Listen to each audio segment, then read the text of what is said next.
Ja ihan niin kuin joskus arvelinkin, niin täällä on tämmönen vanha nätti peiliovi runkona. Siellä on toisella puolella sisällä semmoinen pintapeili. Ja kokoisinkin tuossa jo tämän oven paneloinnin alaosa höyläpenkin päälle, että päästään hiukan mallailleen.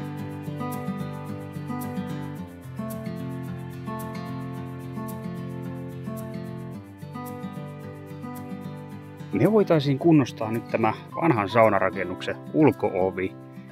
Se on suhteellisen hyvässä kunnossa, mutta tuolta alareunasta hivenen hapera ja sitten se kauttaaltaan tämmönen huono maali, että puu on sikäli kyllä ihan tervettä täältä, niin kuin sanotaanko tästä rajasta ylöspäin. Että se riittää, että nämä nyt, jotka tänne kynnykseen asti on, niin paneeleista uusii. Sen verran tuommoista pehmeätä ja haperaa tuntuu olevan, että ei niitä kannata alkaa maalaamaan uusiksi.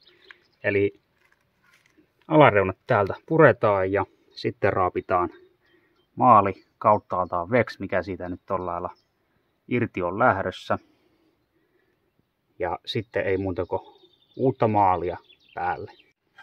Täältähän löytyy onneksi nurkista tätä samaa paneelia, jota tuossa ovessa on käytetty. Että on tämmöisiä hukkapaloja.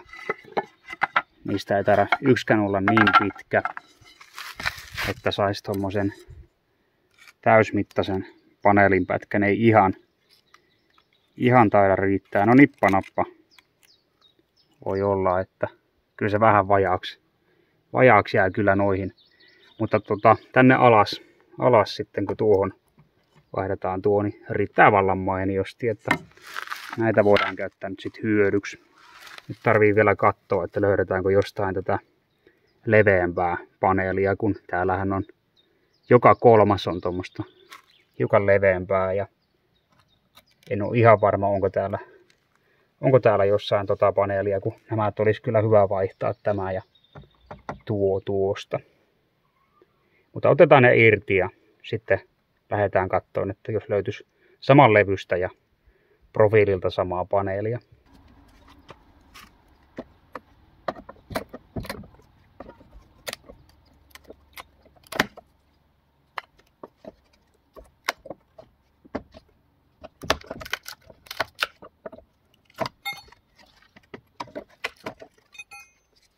Kyllä tämä itse asiassa ihan riittävän hyvä kuntoinen on.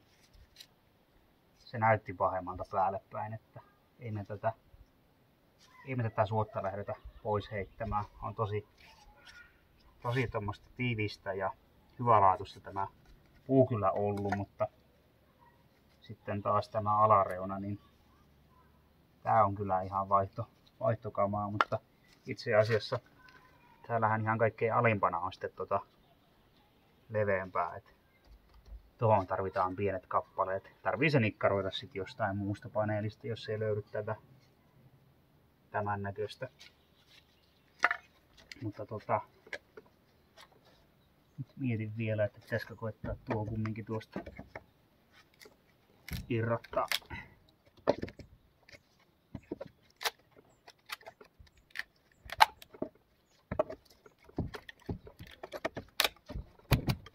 No niin, vaihdoin työkalu.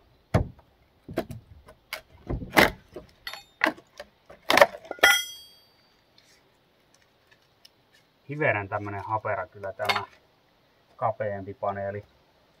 Tarvitsisi koittaa saada ehjänä. Ja siis tämä irti niin, että toi pysyy ehjänä, kun tämä on vähän vielä tommonen hivenen hapera.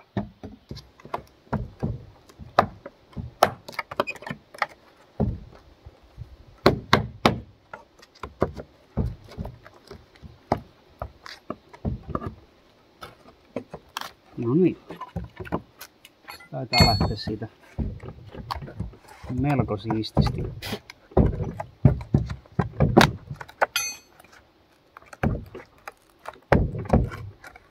Joo. Siellä on joku tervapaperi alla.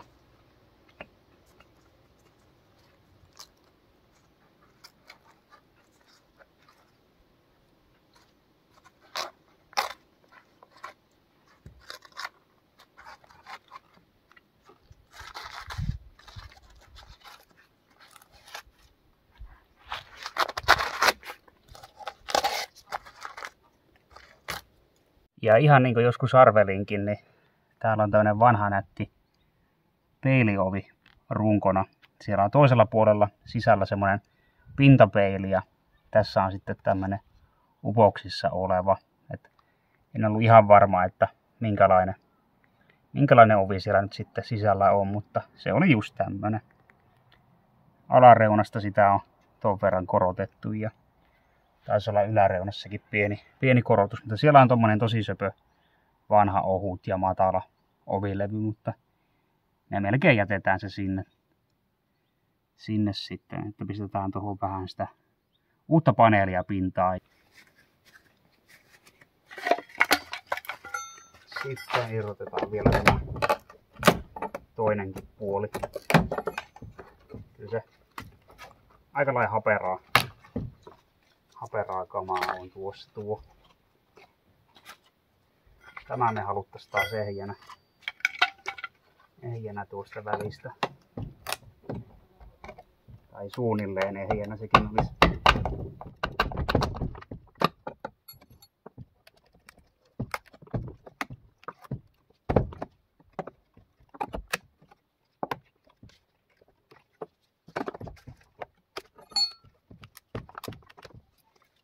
Ja tämä niin kuin paremman puutteessa menee tämä kappale.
Sieltähän paljastui alta tosiaan tämmöinen tosi nätti vanha peiliovi, että tässä on tuollainen pyöreä profiili ja tämä on ollut kaksiväriseksi maalattu, ei ole tämä viiste tommosella vähän punertavalla ja sitten tässä peilissä on tommoista vaaleampaa kehyksen väristä, nyt ei oikeastaan enää tiedä sitten mikä se on ollut, mutta siis sen verran nätti ovi kyllä, että tekisi mieli se ihan tästä ns pelastaa, mutta en sitten tiedä, kun täällä on jo peilitkin on halkeillut ja sitten kun tätä on kumminkin korotettu ylhäältä ja alhaalta sillä lailla, että se alkuperäinen levy on aika matala, niin ei tälle oikeastaan mitään järkevämpää eikä käyttötarkoitusta nyt tällä hetkellä olisi tiedossa. Niin jos se tässä nyt on säilynyt saunarakennuksen ovena jo tommoset 70 vuotta, niin eiköhän se siinä säily jatkossakin, että jos sen siitä joku innostuu tai vaikka itse innostuu, niin voi sitten joskus purkaa kaikki paneelit veksi ja keksiä sitten jonkun nätimmän paikan sille, että sehän olisi tosi nätti siinä uudessa saunarakennuksessa sitten jonakin väliovena. Toki täältä nyt on purettuna jo valmiiksi se saunatilan alkuperäinen ovi, joka on myös samalla periaatteella, eli siihen on vanhaan peilioveen tehty panelointipintaan, niin en sitten tiedä, senkin voisi käyttää oikeastaan siinä saunarakennuksessa sitten. Toki sen maalaukset on paljon paremmassa kunnossa, että tämähän joutaisi nyt sitten purkuun oikeastaan, mutta katsotaan miten tämä ideointi tästä sitten menee, mutta nyt ainakin alustavasti voitaisiin tähän tehdä toi paneloinnin kunnostus. Nyt me ollaan täällä Ullakon puuvarastolla. Täällä on tätä puutavaraa, mitä tuli vähän blokattua sivuun, kun tätä Ullakkoa siivoili aikanaan. Ja täältä nyt on vahva epäilys, että voisi löytyä paneelia, mitä tarvitaan. No tuostahan löytyi heti tätä kapeampaa paneelia, jossa on vielä tuommoinen pyöreämpi muoto. Ja sitten tommonen pätkä. Tää on varmaan jotain hiukan vahvempaa, mitä sitten tämä, mutta katsotaan.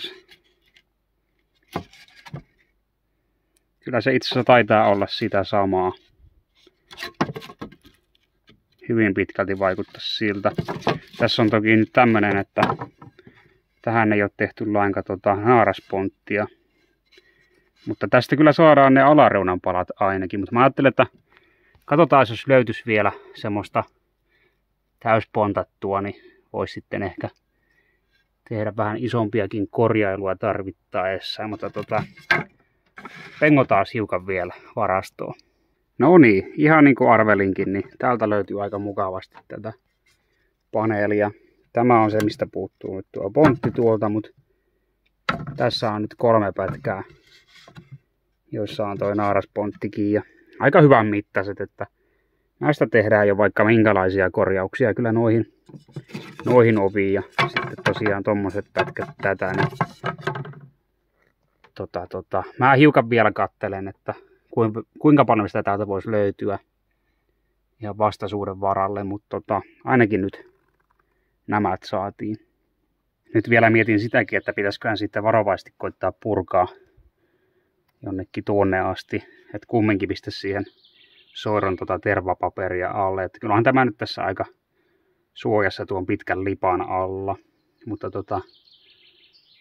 ihan varuiksi, jos pistäisi tervapaperin, niin se antaisi vähän sitten suojaa tuolle vanhalle ovilevylle. En tiedä, katsotaan, että jos noita saadaan hellävaraisesti, kun ei vittisi turhan päite rikkoa noita ehjiä paneeleita, kun ei korvausta varaa nyt määräänsä enempää ole, että nippanappa saadaan jostain tästä kohdasta, tai no mukaan lukien tämä, niin alaspäin uusituksi, mutta jos varovasti koitetaan irrottaa. Kiinnostaa myös vähän se, että minkä näköinen tuo ovi tuolla alla on. Tai minkä kuntoinen, niin jos tästä nyt tätä. No niin. Pontti meni vähän rikki, mutta jaha. Se näytti olleen jo aikaisemmin tuo pontti halki.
Nyt me voitaisiin oikeastaan napata tästä kainaloon tuo läjä tuota alkuperäistä paneelia ja sitten nämä korvauspaneelin pätkät ja suunnata tuonne verstaalle, niin voidaan siellä sitten jiirisirkkelin kanssa saada nuo oikeisiin kulmiin, niin saadaan semmoiset hyvin istuvat palat. Tänne ollaan saavuttu verstaalle ja kokosinkin tuossa jo tämän oven paneloinnin alaosa höyläpenkin päälle, että päästään hiukan mallailleen.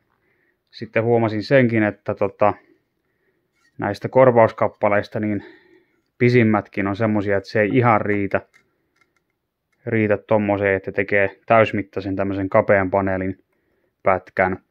Mutta täällä toisaalta sitten siinä ovessa aika moni muutenkin niistä oli tehty tällä lailla jatkaen, että en usko, että se nyt mitään haittaa, jos me tehdään se 2 kappaleesta sitten käytännössä niin tuo tarvitsisi saada korvattua. Ja oikeastaan tämä onkin nyt sitten ainoa näistä täysmittaisista, mikä täytyy tehdä uusiksi, että nämäkin on riittävän terveet, kun raapii maalit pois vaan.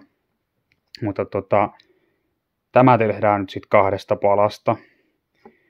Ja sitten ajattelin, että tuossa kun nyt on leveämpää paneelia, niin jos tekisi nämä molemmat pitkät uudestaan. Tämä nyt on ainakin ihan jo täältä sen verran hapera, että joutaa mennä uusiksi. Tästä tämän puolen paneelista nyt en ole ihan varma. Kyllä sekin vähän tommonen on, että me voitaisiin kyllä vaihtaa se. Mutta noit säilytetään. Ja sitten näissä 2 nyt ei ole sinänsä mitään vikaa. Mä nyt katson, jos ne tulee siinä sitten samalla uusittua kuin tämäkin. Mutta joo, 2 palasta. Sitten näihin käytetään ihan täysmittaiset pätkät ja sitten kaikki tästä alaspäin myös uusitaan. Että ei kai siinä muuta kuin piirretään vähän mallia ja aletaan sitten sirkkelöimään sillä lailla, että pistetään ensin vaikka tämä kulma siihen ja annetaan sahan laulaa. Nyt mä teen näihin uusiin paneelin kappaleihin pienet merkinnät tänne. Lähinnä se, että saa sitten eroteltua, että kumpi on kumman puolen paneelia, kun niissä on se sama kulma, mutta tulee eri suunnasta. Niin tähän oikean käden panelointiin, niin se tulee tähän yläpintaan tuo merkki ja sitten tämän vasemman käden panelointiin niin tänne takapuolelle. Eli ei tarvitse sitä terän kulmaa siinä sitten käännellä sen, kun vaan ottaa seuraavan paneelin pätkiä sahaa ja viiva on aina näkyvissä. Tämän pään sahauksia en tee täällä verstaalla, vaan katon ne sitten paikan päällä, että ei sitten varmasti tule liian lyhkäisiä näistä pätkistä. Mutta tehdään näihin tosiaan yläpäihin jokaiseen sahaukset ja mallaukset täällä verstaalla.